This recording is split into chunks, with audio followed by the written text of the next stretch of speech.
Иако добиле ветување од директорката на Фондот за здравствено осигурување дека во понеделник до крајот на работното време ќе им бидат исплатени задоцнетите јануарски плати, здравствените работници в среда излегуваат на протест.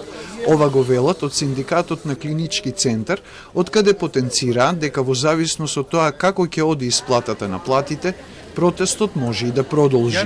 Добивме ветување од директорката од фондот дека до понеделник со крајот на работното време ќе бидат исплатени платите на Клинички.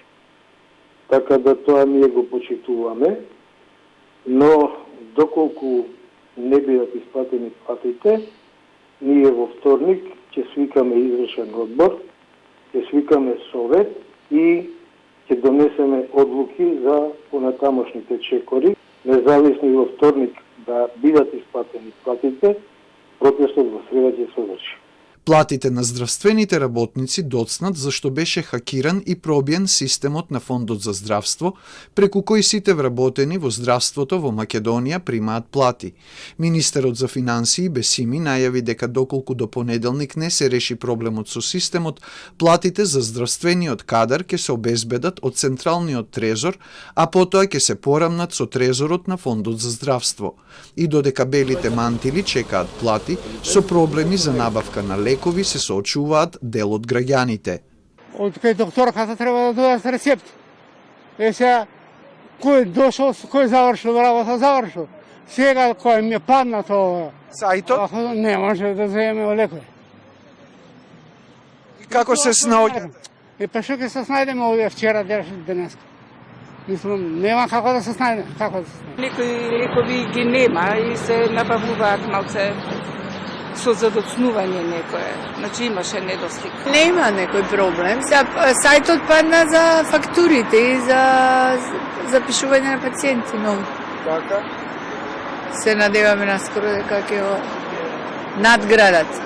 Во оваа ситуација проблеми имаат и аптеките, откако добија инструкции од Фондот за здравство за секој здравствен осигуреник за кој не постои податок за платен придонес по 5 февруари, да го известат Фондот за неговото име, презиме и матичен број, дали лицето има осигурување, а процедурата може да трае и до 3 дена. Фондот за здравство рече се и да немал никаква заштита во моментот кога се случил хакерскиот напад и пробивањето на информатичкиот систем, бидејќи била избрана нова фирма која требало да го одржува и штити системот. Хакирањето се случило додека се вршил преносот на податоците, па затоа била спуштена заштитата, а претходната фирма немала направено бекап на податоците, дознава Телма. Станува збор за два огромни пропусти од двете фирми кои никој во фондот не ги утврдил. Хакерите тоа вешто го искористиле и откако упаднале во системот ги заклучиле податоците, а тоа го потврди и премиерот Ковачевски кој кажа дека се бара откуп за пристап до информациите.